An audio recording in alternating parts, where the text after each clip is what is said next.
말씀은 마태복음 27장입니다. 새벽에 모든 대제사장과 백성의 장로들이 예수를 죽이려고 함께 의논하고 결박하여 끌고 가서 총독 빌라도에게 넘겨주니라. 그때 예수를 판 유다가 그의 정죄됨을 보고 스스로 뉘우쳐 그 은 30을 대제사장들과 장로들에게 도로 갖다 주며 이르되 내가 무죄한 피를 팔고 죄를 범하였도다 하니 그들이 이르되 그것이 우리에게 무슨 상관이냐 내가 당하라 하거늘 유다가 은을 성소에 던져놓고 물러가서 스스로 목매어 죽은지라. 대제사장들이 그 은을 거두며 이르되 이것은 핏값이라 성전고에 넣어둠이 옳지 않다 하고 의논한 후 이것으로 토기장에 밭을 사서 나그네의 묘지를 삼았으니 그러므로 오늘날까지 그 밭을 피밭이라 일컫느니라. 이에 선지자 예레미야를 통하여 하신 말씀이 이루어졌나니 일러스되 그들이 그 가격 매겨진 자 곧 이스라엘 자손 중에서 가격 매긴 자의 가격 곧 은 30을 가지고 토기장의 밭값으로 주었으니 이는 주께서 내게 명하신 바와 같으니라 하였더라. 예수께서 총독 앞에 섰음에 여기서 총독은 로마에서 파견 나온 총독 빌라도입니다. 총독이 물어 이르되 내가 유대인의 왕이냐? 예수께서 대답하시되 내 말이 옳도다 하시고 대제사장들과 장로들에게 고발을 당하되 아무 대답도 아니하시는지라. 이에 빌라도가 이르되 그들이 너를 쳐서 얼마나 많은 것으로 증언하는지 듣지 못하느냐 하되 한마디도 대답하지 아니하시니 총독이 크게 놀라워하더라. 아마도 실제로 보통은 억울한 일을 당했다고 생각을 한다면은 그 억울한 데에서 막 토로를 할 것이고 화가 났다면 그 분노의 말들을 막 쏟아놓을 텐데 예수님께서는 그 어느 것도 택하지 않으셔서 아무 말도 안 하시는 걸 보고 오히려 총독이 놀라워했던 것 같아요. 명절이 되면 총독이 무리의 청원대로 죄수한 사람을 놓아주는 전례가 있더니 지금은 이 시기는 6월절 명절 때였죠. 그때 바라바라 하는 유명한 죄수가 있는데 그들이 모였을 때 빌라도가 물어 이르되 너희는 내가 누구를 너희에게 놓아주기를 원하느냐 바라바냐 그리스도라 하는 예수냐 하니 이는 그가 그들의 시기로 예수를 넘겨준 줄 알미더라. 총독이 재판석에 앉았을 때 그의 아내가 사람을 보내어 이르되 저 옳은 사람에게 아무 상관도 하지 마옵소서. 오늘 꿈에 내가 그 사람으로 인하여 애를 많이 태웠나이다 하더라. 대제사장들과 장로들이 무리를 권하여 바라바를 달라 하게 하고 예수를 죽이자 하게 하였더니 총독이 대답하여 이르되 둘 중에 누구를 너희에게 놓아주기를 원하느냐 이르되 바라바로소이다. 빌라도가 이르되 그러면 그리스도라 하는 예수를 내가 어떻게 하랴? 그들이 다 이르되 십자가에 못 박혀야 하겠나이다. 빌라도가 이르되 어찌미냐? 무슨 악한 일을 하였느냐? 이 얘기를 하는 이유는 이 십자가의 형은 너무나도 잔인했기 때문에 그 당시 법으로 로마인은 아무리 악한 죄를 지어도 십자가의 형을 처하지 않았어요. 그렇기 때문에 빌라도가 봤을 때는 굳이 자기가 봤을 때 크게 잘못한 것이 없어 보이는 이 사람을 십자가에 못 박으라는 것은 너무 과하다라고 생각을 했던 거죠. 그렇지만 그들이 더욱 소리를 질러 이르되 십자가에 못 박혀야 하겠나이다 하는지라. 빌라도가 아무 성과도 없이 도리어 밀란이 나려는 것을 보고 물을 가져다가 무리 앞에서 손을 씻으며 이르되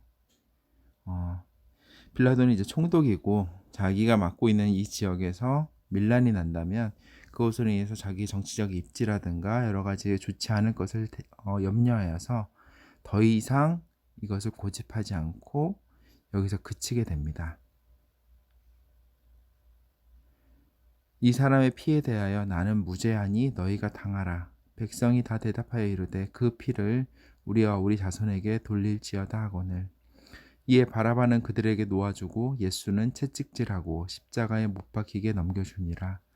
이에 총독의 군병들이 예수를 데리고 관정 안으로 들어가서 온 군대를 그에게로 모으고 그의 옷을 벗기고 홍포를 입히며 가시관을 엮어 그 머리에 씌우고 갈대를 그 오른손에 들리고 그 앞에서 무릎을 꿇고 희롱하여 이르되 유대인의 왕이여 평안할지어다 하며, 즉 가시관을 엮고 이상하게 꾸며진 그런 왕의 모습처럼 예수님을 그렇게 분장을 시키고서 조롱하였던 로마 군인들이었어요. 그에게 침뱉고 갈대를 빼앗아 그의 머리를 치더라. 희롱을 다한 후 홍포를 벗기고 도로 그의 옷을 입혀 십자가에 못 박으려고 끌고 나가니라. 나가다가 시몬이란 구레네 사람을 만나매 그에게 예수의 십자가를 억지로 지워가게 하였더라. 골고다 즉 해골의 곳이라는 곳에 이르러 쓸개 탄 포도주를 예수께 주어 마시게 하려 하였더니 예수께서 맛보시고 마시고자 하지 아니하시더라. 이 쓸개 탄 포도주는 그 당시 약간 진통제 정도로 쓰였던 그런 거예요. 예수님께서는 우리의 죄악을 위해서 그 모진 고통을 끝까지 견디시고 다 정말 지고 가시기 위해서 조금의 그런 경감도, 고통의 경감도 원치 않으셨어요. 그들이 예수를 십자가에 못 박은 후에 그 옷을 제비 뽑아 나누고 거기 앉아 지키더라. 그 머리 위에는 이는 유대인의 왕 예수라 쓴 죄패를 붙였더라. 이때 예수와 함께 강도 둘이 십자가에 못 박히니 하나는 우편에 하나는 좌편에 있더라. 지나가는 자들은 자기 머리를 흔들며 예수를 모욕하여 이르되 성전을 헐고 사흘에 짓는 자여, 내가 만일 하나님의 아들이거든 자기를 구원하고 십자가에서 내려오라 하며, 그와 같이 대제사장들도 서기관들과 장로들과 함께 희롱하여 이르되 그가 남은 구원하였을 때 자기는 구원할 수 없도다. 그가 이스라엘의 왕이로다. 지금 십자가에서 내려올지어다. 그리하면 우리가 믿겠노라. 그가 하나님을 신뢰하니 하나님이 원하시면 이제 그를 구원하실지라. 그의 말이 나는 하나님의 아들이라 하였도다 하며, 함께 십자가에 못 박힌 강도들도 이와 같이 욕하더라. 제6시로부터 온 땅에 어둠이 임하여 제9시까지 계속되더니,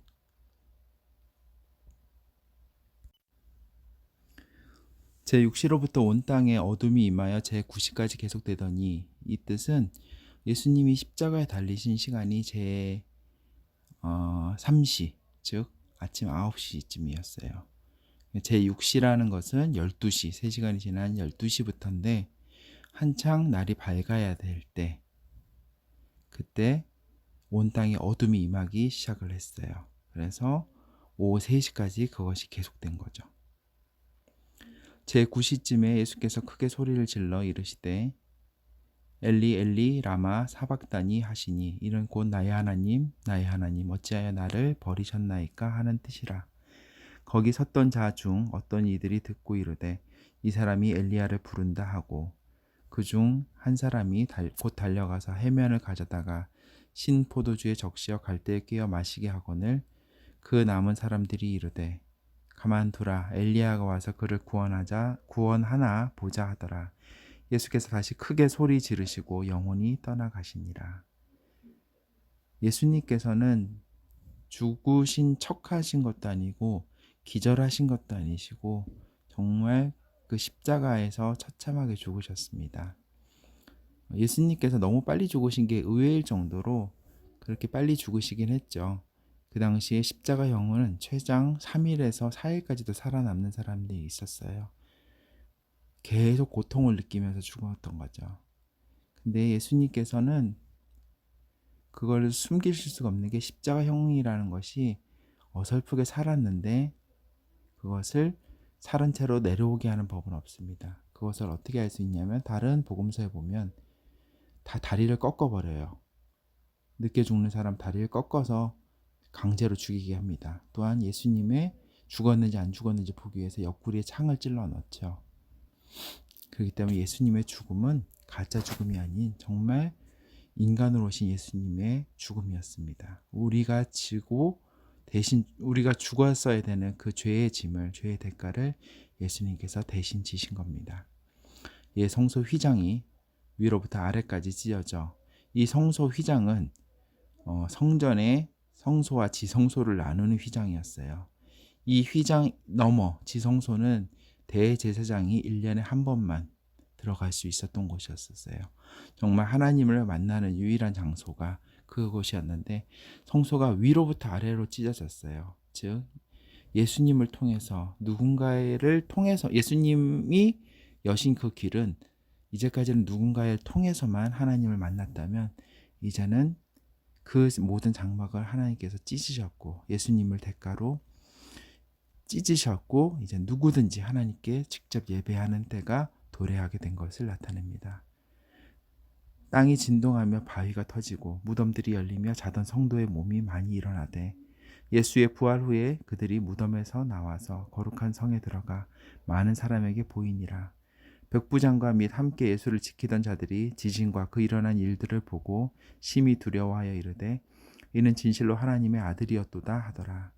예수를 섬기며 갈릴리에서부터 따라온 많은 여자가 거기 있어 멀리서 바라보고 있으니 그 중에는 막달라 마리아와 또 야고보와 요셉의 어머니 마리아와 또 세베대의 아들들의 어머니도 있더라. 저물었을 때 아리마대 부자 요셉이라는 사람이 왔으니 그도 예수의 제자라. 사실은 아리마대 사람 요셉은 공회원이기도 하였고 정말 그 당시 유대 사회에서의 사회적 지위가 뛰어났어요. 이 사람이 예수님의 시신을 거둔다고 얘기하는 것 자체는 자기의 모든 것을 잃어버릴 수도 있는 정말 위험천만한 행동이었습니다. 그러나 그는 예수님의 시체를 그냥 놔두지 않고 돌려달라고 용감하게 얘기를 합니다. 빌라도에게 가서 예수의 시체를 달라고 하니 이에 빌라도가 내주라 명령하거늘 요셉이 시체를 가져다가 깨끗한 세마포로 싸서 바위 속에 판 자기 새 무덤에 넣어두고 큰 돌을 굴려 무덤 문에 놓고 가니 거기 막달라 마리아와 다른 마리아가 무덤을 향하여 앉았더라. 예전에 한번 얘기했지만 이스라엘의 장례 풍습은 이렇게 세마포를 시체를 싸서 무덤 안에 넣어둡니다. 그리고 한 10개월 정도를 놔두면 그 시체가 다 썩어서 뼈만 남게 돼요. 그러면 그 뼈를 가족묘에 다시 추스려서 놔두는 것으로 장례를 마치게 됩니다. 거기 막달라 마리아와 다른 마리아가 무덤을 향하여 앉았더라. 그 이튿날은 준비일 다음 날이라. 대제사장들과 바리새인들이 함께 빌라도에게 모여 이르되 주여 저 속이던 자가 살아있을 때에 말하되 내가 사흘 후에 다시 살아나리라 한 것을 우리가 기억하노니 그러므로 명령하여 그 무덤을 사흘까지 굳게 지키게 하소서. 그의 제자들이 와서 시체를 도둑질하여 가고 백성에게 말하되 그가 죽은 자 가운데서 살아났다 하면 후에 속임이 전보다 더 클까 하나이다 하니 빌라도가 이르되 너희에게 경비병이 있으니 가서 힘대로 굳게 지키라 하거늘 그들이 경비병과 함께 가서 돌을 임봉하고 무덤을 굳게 지키니라. 오늘은 여기까지 하겠습니다.